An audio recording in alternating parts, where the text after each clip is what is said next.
Welcome to The Read Along, a mini book club for your ears. I'm your host, Scott. I'm your other host, Anita. And join us on a journey through a good book, one chapter at a time.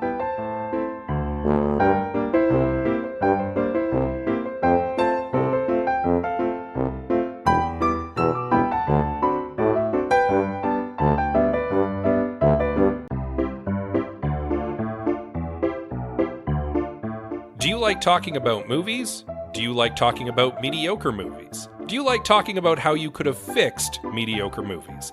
Well, I certainly do, and you can listen to me, Scott C. Bourgeois, along with my co-hosts Greg Beaver and Liam Creswick, as we give our notes, and I have some notes. You can follow it now on your podcatcher of choice, or support it by visiting patreon.com/IHaveSomeNotes.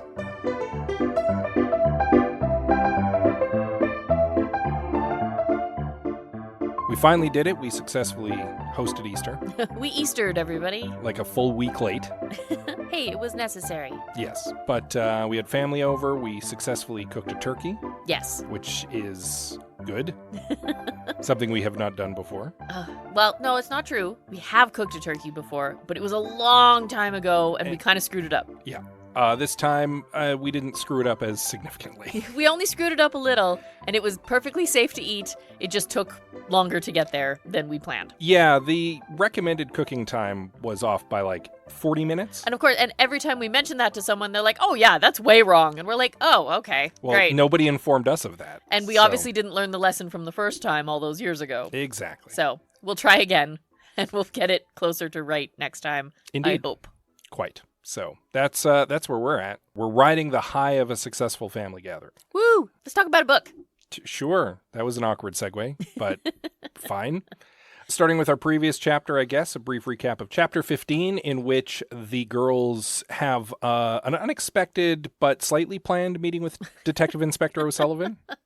And that it came together very quickly. Yes. But it was something they wanted to do. Yes. We get an opportunity to finally meet the Detective Inspector in person from Mallory's perspective, as she is our perspective character. We learn a little bit about her. She quickly figures out that Diana was lying to her when she first met her. Wasn't that hard. Then the girls put their heads together and try to stick what they believe might be the motive for the killings on their various suspects, and nothing super concrete comes together. And that leads us into chapter 16 of The Undetectables by Courtney Smyth.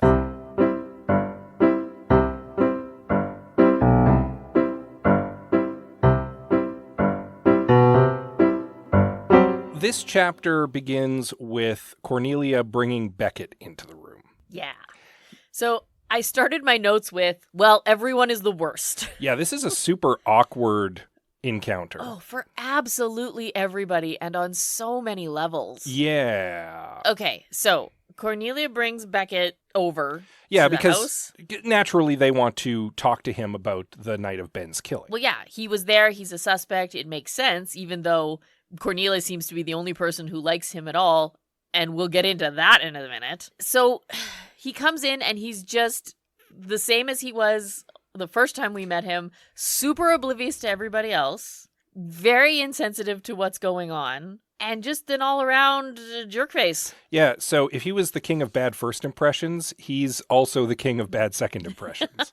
Just bad impressions every time. Yeah. I want to say that he's like slightly less obnoxious in this chapter than he was in the first chapter, in that he's showing the bare level of like self-awareness, but like bare. If he was obnoxious at an 11 the first time we met him, he's now obnoxious at just a 10. Just a 10. Yeah, just a 10. It's fine. They're a little better braced because they know what they're getting into now, right? They've met him once, maybe.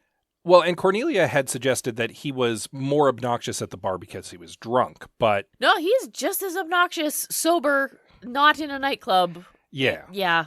He comes across as someone who's very socially inept, and that may be an extension of just being painfully unself-aware. Or, and I posited this when we were talking about it earlier, overly self-aware.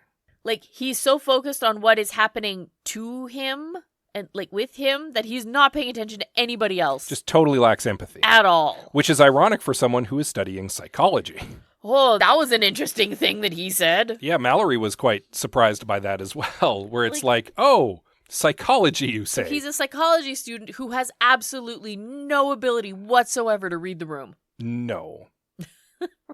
And I mean, again, Cornelia tries to soft pedal this as well. You know, he's awkward around other people. Like, he's super chill with me, with people who he's like familiar with and who he has rapport with. But when he's meeting new people, his brain falls out. I think that's the actual term that the author uses there.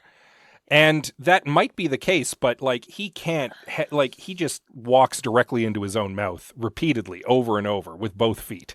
Yeah, it's not great. He rubs everybody the wrong way. Everybody. And that includes Cornelia. Yes. I do not understand the whole Cornelia Beckett thing still. Neither does Mallory nor Diana. Okay, so Diana can only handle Beckett for so long before she needs to take Cornelia downstairs for a, what did she say? For boring science stuff. Yes. And you can hear them having a screaming match in the basement. Yep. Great. Which leaves Mallory alone with Beckett, which we know nobody wants because Mallory doesn't like him very much either. Well, and the shouting match stems from Beckett basically calling out the other two girls for like waiting on Mallory, because he has apparently no idea that Mallory is like dealing with chronic pain and that the other girls are just accommodating her. Yeah, they're just so helping. that things are easier for her. Something that Mallory is burning with shame about the moment it's pointed out, but nobody addresses it. And that raises the interesting question of, has Cornelia never talked about Mallory to Beckett? Right? Does she not talk about her friends with him? Like, granted, it's possible it just didn't come up because it's so far from Cornelia's mind as being a core part of who Mallory is that she just never mentioned, oh, by the way, she has fibromyalgia and is in constant chronic pain. Possible. But it really does seem like maybe she's never really brought Mallory up with Beckett.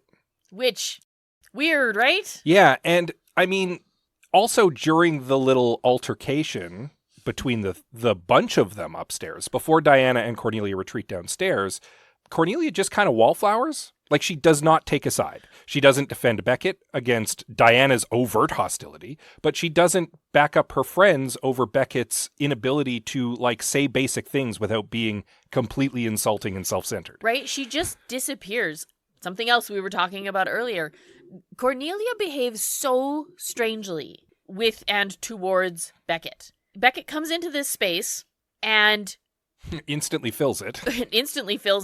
We know Mallory doesn't like him. We know Diana doesn't like him. And all of a sudden, Cornelia is acting like she doesn't like him either.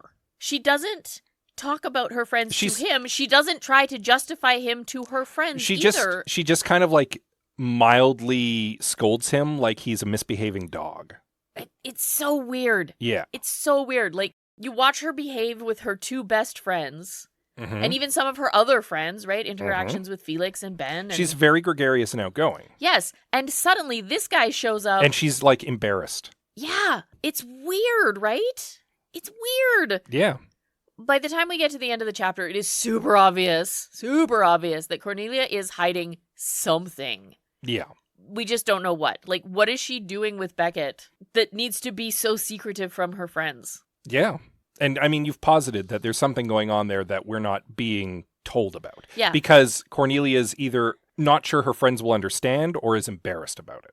Yes, probably. And I think that you kind of hit the nail at least close to the head when you suggested it's something that she doesn't think they'll understand. Probably. That strikes me as a very Cornelia way to be. And I mean, we've posited that it's because she's been sharing magic with Beckett. That's my guess. I don't think Beckett's connected to the murder, and neither does Mallory. No, and that's perhaps the good segue to lead into the core of what Mallory and Beckett discuss when they're alone. Because Mallory takes this as the opportunity to kind of softly grill him. What were you up to the night of Ben's murder? What can you tell me about what's going on? Yeah, what kind of things did you see from where you were? Yeah, and he is not useless. Though he's not as useful as perhaps she was hoping he might be. First of all, he wasn't around during the murder, but that's because, as he says, he went to the washroom to cool down after the altercation with the fairies, splashed some water on his face. When he came out, chaos had already erupted. And if he seemed like he wasn't reacting to it, it's because he was trying to keep calm, because he knew in a crisis situation, you should try to keep a level head. And that might help you, like, notice things that other people who are freaking out aren't going to notice. Unfortunately, he didn't notice anything. So he was super proud of him standing around noticing things, but he is, like, the least observant person ever. Yeah, he didn't notice anything at So all. he didn't notice a thing. Mallory pivots to, okay, well, what were you doing on the night of October 2nd? And notes Beckett doesn't react to the date at all. It's just a random day to him. Yeah, he kind of thought back and went, I was out, like, camping with my buddy. Yeah, he was off having, like, I'm going to call it, quote unquote, a religious experience. Yes. At a particularly auspicious location for vampire culture with a cousin of his. And that's what he was doing. According to him, that means that there's a potential witness to his alibi if they can locate the cousin, which Mallory does think. I'll have to get Cornelia to follow up on that. But also, she notes he doesn't react to the date. Like, he doesn't get suspicious or defensive. He's just like... He doesn't perk up. He just sort of thinks back. Yeah. Those bits of information coupled with just his overall demeanor, Mallory gets kind of a read on Beckett here. And she's like, I don't think this guy's clever enough to be our killer. So either he is putting on the best act ever...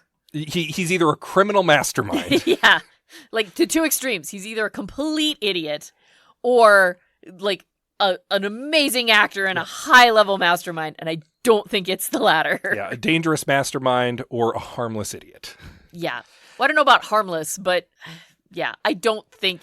I agree with Mallory in that I don't think Beckett is our killer. Yeah, he straight up claims his motivation is to help people. He's a helper. That's why he's in psychology. Yes. Even though he seems very bad at it. No one believes him for a second. Yeah. So that's kind of the key things we get out of him about his alibi for the two murders. But he also brings up an interesting point that I want to get back to. Okay. We're gonna move on for the chapter. I'm gonna put a pin in something and just kind of circle back to it at the end. Yes, we'll put a pin in Beckett, and we'll come back to him. So Diana and Cornelia finish their screaming match and come back upstairs. A couple hexes have gone off apparently. They had a little hex war downstairs. In their hatred. Diana plucks a bit of his hair to get a DNA sample. Magically, because he just goes, ow, like out of nowhere. And then and is confused, and then later on she produces a hair. So we can presume that's what was going on there. Yeah. And she admits it's not the best for DNA because it's hair, but it's better than nothing. It was something they could easily get. Yeah, it's something, they can test it. But also, like, shuts Mallory down on trying to get any more work done. Like, Mallory is visibly drained from having had to share air with Beckett for a short time. And she's like, you need to take a rest. You need to have a long rest, recharge your batteries. I'm going to put a blanket on you. You're going to go to sleep. We'll catch up with this tomorrow. Yeah, lie down.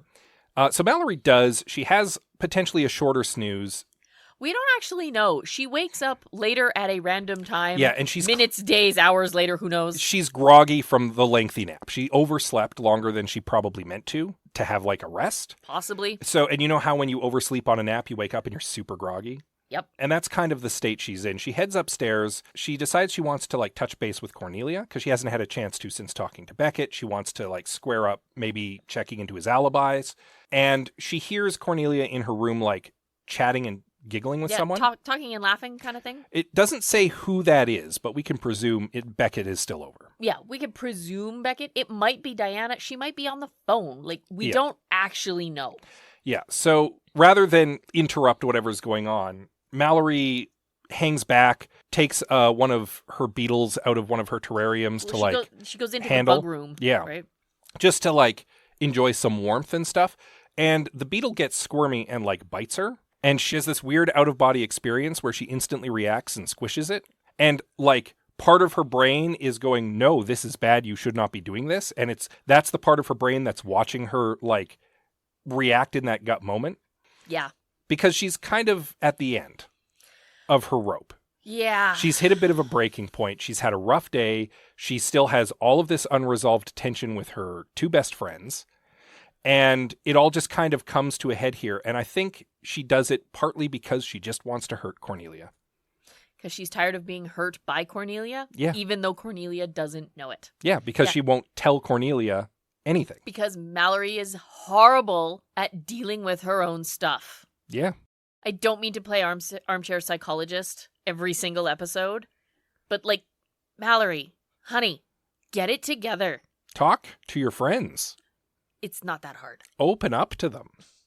Apparently it is that hard because she refuses to do it. Yeah. And she would just rather wallow in her own, like, shame and self-loathing than deal with anything. Well, and now she's lashed out in a really destructive way. Yes. There is going to be fallout. So much fallout from this. I don't know exactly what it's going to look like, but it's going to be there. Yep. It's going to be there because what happens after she kills the beetle she chose, we should mention, was the queen. Mm-hmm. Right? So when Mallory squishes it and then for some reason puts it back in the terrarium, the colony loses its mind a little bit. Yeah. And goes through a whole lot of infighting. Yep. And like half of them are dead. So Cornelia is going to wake up to find the queen squished and half the colony gone. And she's going to be super duper upset. Yeah, and it's like her prized beetle collection. Right? Like these are the magic using beetles. Yeah. These are the forensic beetles. Yeah, the most important beetles, arguably. So I know Mallory wasn't thinking. she literally wasn't in that moment. We were in her head the whole time. She genuinely wasn't thinking. But at the same time, like, Mallory, what? It is weird for me for a protagonist of the book to become less likable as we go along. I am getting so frustrated with Mallory. Well, hopefully the pendulum swings back the other way. I would hope so. I really do feel like we're building up to a great big fight. Oh yeah, it's going to happen. A great big fight. There's definitely one coming, probably in the next few chapters. Mm-hmm. Probably between all three of them. Oh yeah. Diana's upset with Cornelia because of her weird and terrible relationship with Beckett. Yes. Mallory's upset with both of them for no reason that's really particularly good. For carrying on with their lives without her. For daring to have lives. She's yeah. extra upset at Cornelia for being with Beckett because she has feelings for Cornelia that she will not openly acknowledge. Nope. It's all a big mess. It's all going to come to a head. And maybe somewhere in there we might also solve a murder. Yeah. Speaking of which, I wanted to circle back to that pin. Oh, yes. Let's pull that pin. There was one other thing that Beckett said during his conversation with Mallory that actually, twigged something for me. And it was like, hey, look, so yeah, okay, I crossed the fairies. I maintain it was not intentional and that they way overreacted. But again, I'm going to point out something I said at the bar, which was that they had all of this blood going on in their crazy stage show without any consideration to the vampires who might have been in attendance. And that is so typical of fairies. Everybody gives them all this hoity-toity consideration about their culture and their values and their customs. Nobody thinks twice about vampires. And you know why? Because vampires can't use magic. And in a culture, that makes us invisible. Beneath notice. It makes us invisible. And Mallory, on the one hand, is like, you're a jerk. And on the other hand is like, you're a jerk who kind of has a point. You're a jerk with a point. And she actually has, almost much to her own chagrin, like a little moment of connection with Beckett there. Yep. Because she is someone who has diminished magical capabilities because of her condition. And she has felt that. She has kind of felt invisible in her community because of that. And even amongst her friends because of that. Yes. She can relate in that moment. That is interesting to me because it made me think back to what we were talking about last episode, about how I think someone like Jacob, another character who's in the mix, who's been around, should be up on the suspect board. And you know why he's not? Because he's an apparent. Because he's an apparent, and it's occult murders. So he is beneath notice. Mm-hmm. He is just someone in the background. They haven't even considered the possibility that an apparent could be involved in the murders. And this leads me to me making a case against Jacob the apparent as a serious suspect in this case. Number one, he is involved with the nightmare. He is around. He is involved in the local politics. But again, because he's an apparent, he's beneath notice. Number two, apparents can use magic items. We know this. Theodore uses one in the prologue chapter. He uses a witch light to go downstairs. If it's magically imbued, he could be using the deadly dagger of deadly death as a weapon without having to be able to use his own magic to do it. Right. Number three, he had a really flimsy excuse for leaving the night that he showed up to chat with the girls and be like, hey guys, sorry, I'm not going to be able to help you out with your investigation anymore because I'm really bad at lying. And he was dressed down like someone who might be going to a club. And glanced at the clock and went, shoot, I have to go meet my girlfriend. And that seems like a plausible thing that he might have to do, except what happens later on? He shows up with the nightmare at the club. Yeah. Wasn't he supposed to be with his girlfriend? Also, during that meeting, Theodore notes he's got a cut on his hand. It gives him a Band-Aid. He's playing with a scab that Courtney Smyth makes sure to point out. Something that somebody wielding a deadly knife of deadly death might have accidentally nicked themselves. Maybe. could have a cut on their hand. No, I know we talked about this before, maybe not in this detail, but Jacob is absolutely on our suspect board. Yeah. And honestly, the case for him grows stronger as we eliminate other suspects. Yeah.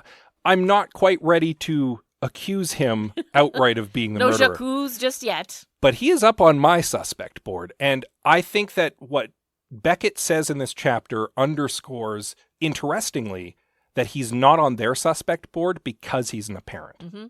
Actually, I want to say you and I discounted him off the top anyway because we assumed that with a magical murder, it needed to be a member of a culture. So a magic user.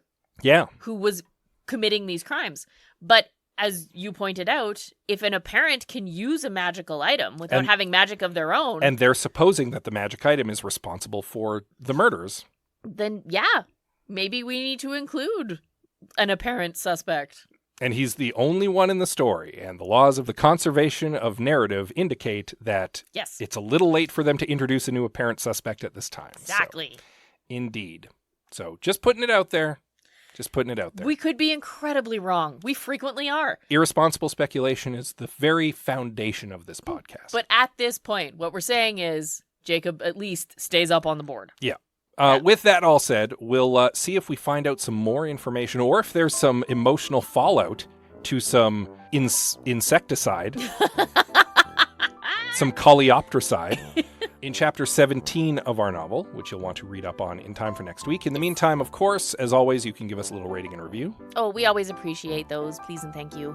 You can also reach out to us on social media. Absolutely. We are on Instagram, Facebook, X, Goodreads, and Blue Sky. We are at The Read Along on any of those where you need an at. You can also send us an email. Yes, please do. You can find us at thereadalong@gmail.com. And with that said, as always, we love you very much, and we'll see you next time. So many dead bugs.